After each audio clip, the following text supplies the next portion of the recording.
Bayesian analysis is a highly desired skill for data scientists and analysts. It's actually the same logic that AI uses to make decisions, so it's a really good skill to have on your resume. So let's say you're watching a tied hockey game. It's the middle of the third period, and you want to know who's most likely to score next. Austin Matthews or Connor McDavid. We're going to walk through this scenario using something called Bayesian updating. And don't worry if you've never heard of it, I'll break it down step by step. So Bayesian updating is a method of thinking that helps you update your beliefs as new information comes in. The idea is that you start with what you already know. That's your prior belief. Then you get new information. That's your evidence. And finally, you update your belief based on that evidence. So it's kind of like saying, I used to think McDavid was slightly more likely to score than Matthews, but now that I've seen what's happening in the game, I need to rethink that.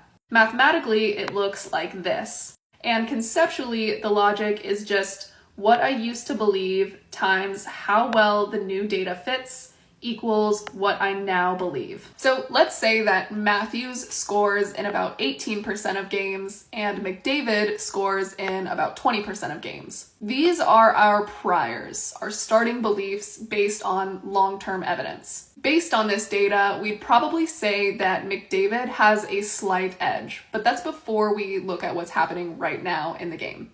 Now let's look at the third period so far. So far, Matthews has taken 5 shots and has been on the ice for 8 minutes. He's been everywhere. McDavid has only taken 1 shot and had 5 minutes of ice time. There's also a stat called expected goals that tells us how good a shot was. So based on shot quality, Matthews is at 0.45, while McDavid is sitting at just 0.15. So in this period, Matthews has clearly been more active and more dangerous. So now we update our beliefs. So even though Matthews started slightly behind, the new evidence boosts his chances. So using our conceptual formula where posterior equals prior times likelihood, we have a new table of data here.